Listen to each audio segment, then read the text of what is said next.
The scent of gasoline and burning leather hit her before she saw the flames. Girl, listen, some stories start with a meet cute at a coffee shop. This one starts with fire, blood, and a gun pointed at the face of the woman who just saved a monster's life. Nia Williams was driving home from her third double shift. 3 a.m., empty roads, the kind of darkness that makes you check your locks twice. 28, trauma nurse at Grady Memorial, running on coffee and stubbornness. That's when she saw the orange glow. The car was flipped in a ditch. Black Mercedes, flames licking up from the engine. Any reasonable person would have called 911 and kept driving. But Nia had spent 6 years watching people fight for their lives. She couldn't drive past. Through the cracked window, she saw him, Korean, early 30s, blood covering half his face, expensive suit, about to burn alive.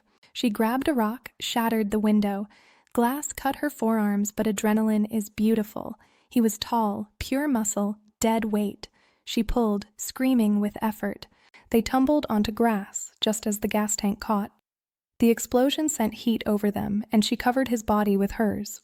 She'd done it. He was alive. Okay, she breathed, reaching for her phone. I'm calling an ambulance. His hand shot out and grabbed her wrist. His eyes opened. What if I told you that everything she believed about this moment was about to shatter? Those eyes, dark as midnight, sharp as broken glass. Predator eyes. Before she could react, cold metal pressed against her forehead. Who sent you? Low, rough, too steady for a man just pulled from fire. Nobody, I'm a nurse. Who sent you? Something snapped inside Nia. Go ahead, shoot me. But you're bleeding internally, and without help, you'll be gone by sunrise. Congratulations on eliminating the only person who gave a damn about saving you.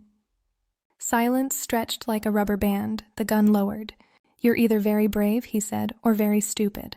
I'm a trauma nurse in Atlanta, I'm both. Something like amusement crossed his face, then pain. His hand went to his ribs. No hospital, he said, steel voice. They'll find me. Finish what they started. Nia should have left, called police. Let this dangerous man figure out his own problems. But when she looked at him bleeding in firelight, she saw her brother. Marcus, 22 years old, bleeding out on a highway while she was too far away to help. 45 minutes alive and not a single person stopped. My apartment's 15 minutes away, I have supplies, but point that gun at me again and I'll push you out of my moving car. Kang Junho, he said. Nia Williams, now shut up and let me stop your bleeding. The drive was silent. He watched her constantly. Why? He asked finally. Why help me? 6 years ago, my brother was in an accident. 45 minutes. Nobody stopped. Her voice caught. I always stop. Something cracked in his expression. Your brother's name? Marcus. He nodded once, filing it away. I'm sorry for your loss, Nia Williams. The way he said her name, like she mattered. This is the part that gave me chills. Right there in that parking garage, two strangers formed a connection that would either save them or destroy everything. Her apartment was small, plants, books everywhere, worn couch. Sit. Don't bleed on my grandmother's tablecloth. She got her supplies, suture kit, antiseptic. Shirt off. I need to see the damage. He removed the ruined fabric and her breath caught. Not the injuries, though those were bad. 3 cracked ribs, deep bruising, head gash needing 8 stitches, the scars, old ones layered over years, and the tattoos, traditional Korean, tiger on his shoulder, koi fish down his arm. She recognized what they meant. You're in the Mafia, she said flatly. I prefer organization, but yes, based in Atlanta, 5 years. This next part changed everything, because she should have run. She kept stitching. You're not afraid, he observed. Terrified, just good at working through it. The car, what happened? My second in command, Park Seojin. 15 years I trusted him. Ice voice. Tonight, he decided I'd outlived my usefulness. Your own guy? He thinks I'm gone. By now, he's sitting in my chair, running my organization into the ground. His phone buzzed. He glanced at it, and something terrible crossed his face. Nia grabbed the phone before he could hide it. The photo made her stomach turn. a man bound to a chair, beaten beyond recognition. A note, "You're next." And so is she. "He knows about me," Nia said. "Been watching your building since the accident. So I'm already in danger whether you stay or go." "Yes." She handed back the phone. "Then we better figure out how to end this." Surprise in his eyes, then something deeper. 72 hours, he said. "I need allies, proof, then I take back what's mine. And in the meantime, I'm a ghost. You're the only soul who knows I'm breathing." She set him up on her couch. "Nia." He stopped her at the bedroom door. "Thank you. And I'm sorry for whatever happens next." She didn't sleep, just lay listening to silence, wondering what she'd gotten into. Morning, Junho at her kitchen table, phone pressed to ear, boss voice. When he saw her, he ended the call. 3 more allies vanished, Seojin's moving fast. What's the plan? Find proof of his betrayal, present it to the council, let them decide his fate. His jaw tightened. Or I handle it myself. Here's the thing, nobody tells you about falling for dangerous men. It's not the danger, it's the vulnerability they show no one else. "Tell me something real," she said. "Something you've never told anyone." He was quiet long. "My mother passed when I was 17. Car accident, drunk driver." Softer voice now. "She said a man who can't feed himself is only half a man. That's why I cook. She sounds smart. She'd have hated what I became." My turn. Nia heard herself speak. "Marcus wasn't just my brother. He was my best friend. I became a nurse because I couldn't save him. Thought if I saved enough others, it would balance out. Does it?" "No, but I keep trying." The moment stretched between them. "Why do you look at me like that?" she asked softly. "Like what?" "Like you're figuring out if I'm real." He moved closer. "Because in 15 years, no one's looked at me like you do. Not like a boss, not like a threat. You look at me like I'm just a man. Maybe because you are, under all the rest. You don't know what I've done. I care who you are right now." She touched his face, felt him freeze. His hand covered hers, pressing her palm to his cheek. "This is dangerous," he whispered. "Everything about you is dangerous. Ships sailed." The kiss was soft, careful, like they were both afraid to break. Then the front door exploded inward. 3 men, guns drawn. June moved impossibly fast, grabbed her, pulled her behind him, already firing. First attacker down, second stumbled, third shattered her grandmother's lamp. Silence. Junho walked to each man, one still breathing, clutching a shoulder wound. "Who sent you?" the man spat. Junho knelt, hand closed around the wound, squeezed. The scream echoed. "Seo-jun, he's been watching her building." Junho stood, faced her with blood on his hands. "Pack. 5 minutes." She packed in 4. Photos of Marcus, mother's ring. When she returned, bodies were gone. He stood by the door, harder, ready for war.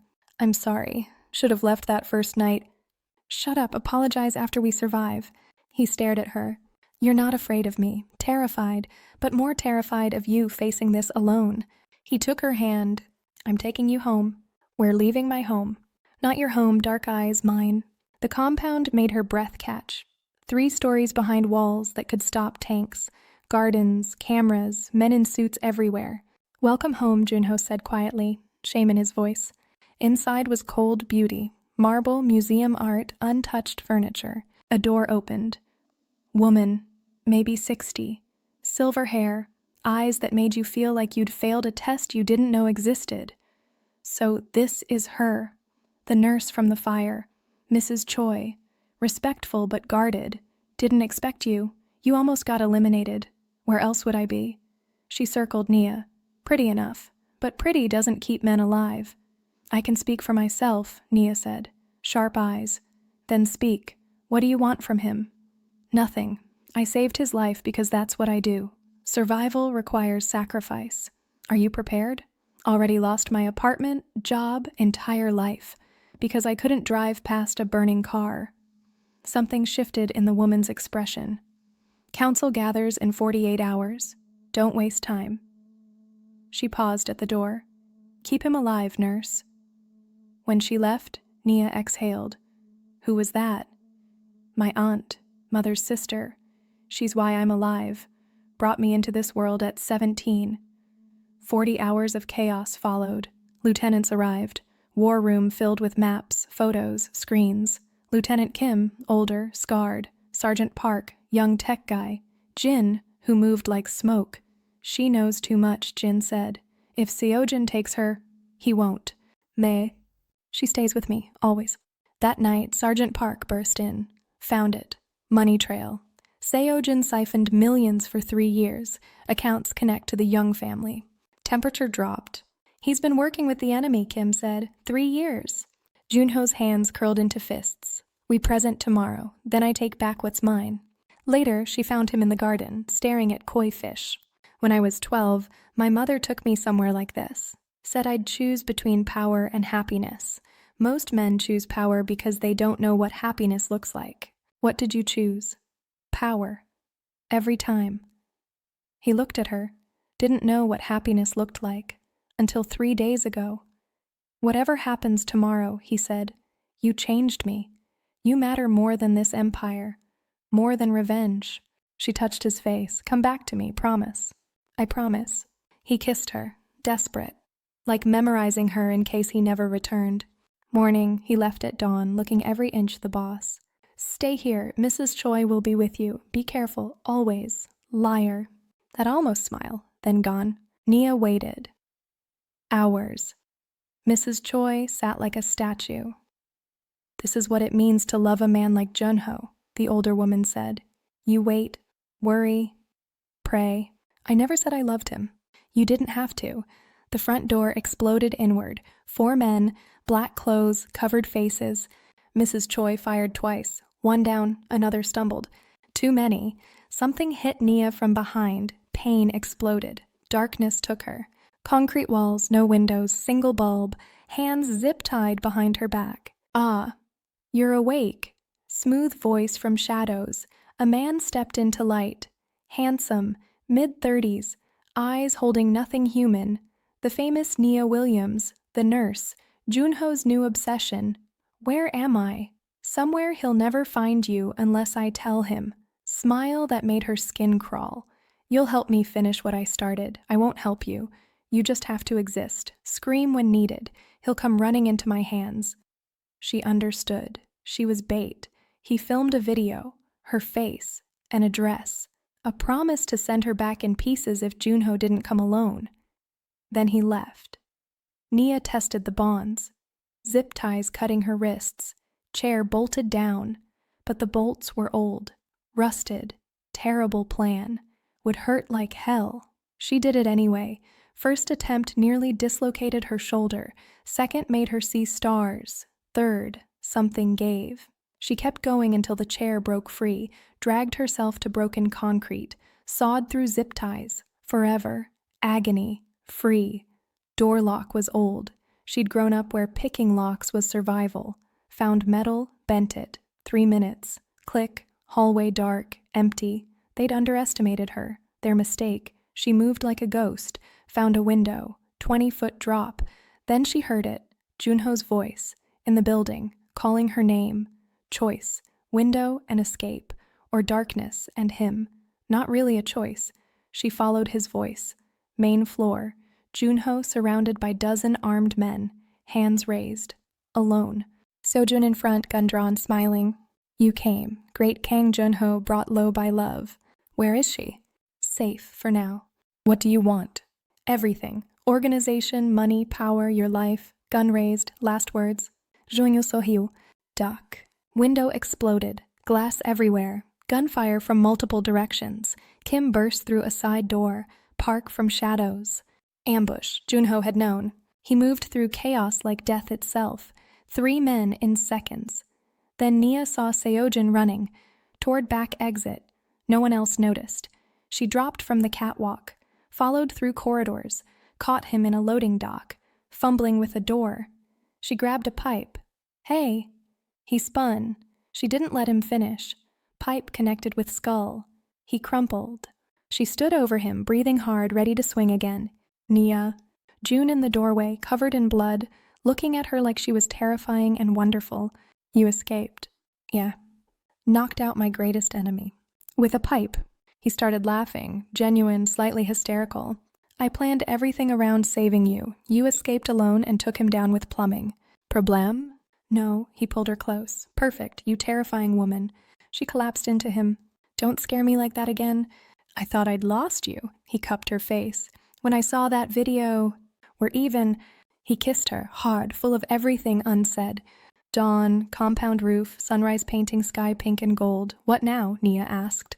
Rebuild, make sure this never happens again. And me? Quiet. Then carefully. You could leave. New identity. Whatever you want. Is that what you want? No. Fierce. I want you to stay, wake up next to you. Build something real. My life? Tiny apartment, exhausting job, empty evenings.